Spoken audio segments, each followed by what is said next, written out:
In an effort to celebrate Black History Month, the America East Conference is honoring one African-American alumni from each of its 9 institutions. In this segment, UMBC alum Sharese White talks about her path from UMBC to living in Japan and working for the Navy. I was flattered, really flattered. I'm surprised that they picked me. I would have thought there would have been somebody more prominent or more important, but I was flattered that I was picked, and I'm honored to have the privilege to, I guess, share my story. Everyone's got something to say, and I get to say what my story is, so that's great. First person was definitely Dr. Freeman Hrabowski, our university president. He demanded a lot from us, and at times it was annoying because, you're still kind of a kid, so it's kind of like having that nagging parent still egging you on to do something you really don't want to do, which is do well in school. But he was right, the harder you work, the more you get out of life, and it really tells you that, it doesn't matter what you want to do. It doesn't matter what you look like. If you're willing to work hard enough for it, you can do whatever you want. Another person, I didn't mention this last time, but she was on the track team several years ahead of me.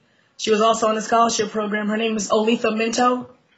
She was a Rhodes Scholar finalist and also pre-med and a biochem major. And she's a practicing physician right now in Pennsylvania. But I thought of her because I actually contacted her on something completely unrelated over the weekend. And I was a freshman when she was a senior, and just watching her still coming out and excelling in athletics and academically, it showed me that it can be done. Just let people know that there's somebody out there who does this that looks like you, because that helps. I never would have thought that I could have done it if there wasn't, there was only one African-American orthopedic surgeon where I went to medical school, but he was the one. And so I talked to him, and, you don't have to say, hey, how did you do it as an African-American person. All you have to do is walk up to him and look at him and say, hey, and he knows exactly what you're thinking. And he always tells you, look, don't let anybody stop you from doing what you want to do. Just keep working at it and you'll get it. You just have to really work hard. And essentially, I was just told the entire way, you can do whatever you want to do if you're willing to work hard enough for it. And I've worked really hard. So I'm fortunate to be able to do the things I want to do, but make no mistake, it had everything to do with how much effort I put into it. I always joke I chose orthopedics because I'm all about instant gratification.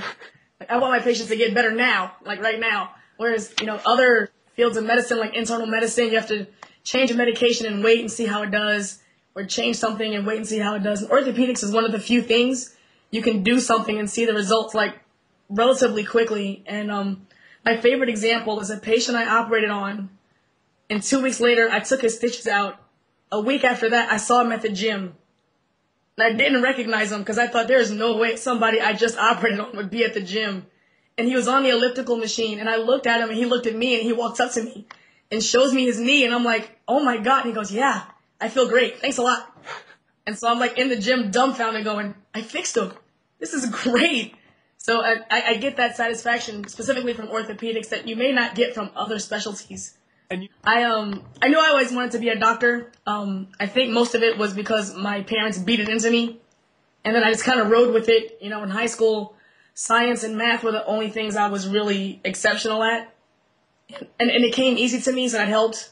And then in college, you get filtered into that pipeline almost, where you meet a bunch of other people who have the same interest you do. So it's great because now you're not the freak. You're just like everybody else.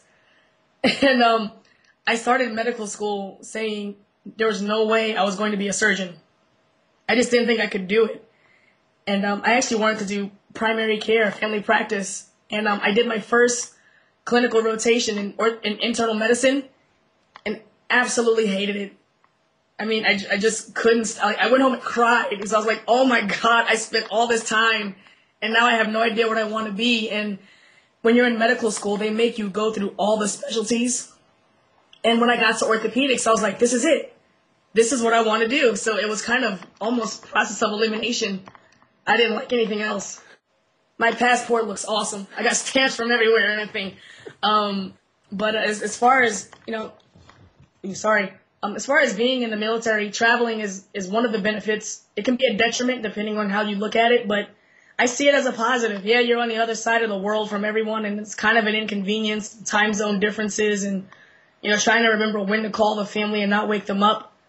And the flip side of that is I get to go on vacation to places that people don't get to go to normally. I got to spend Christmas in Australia.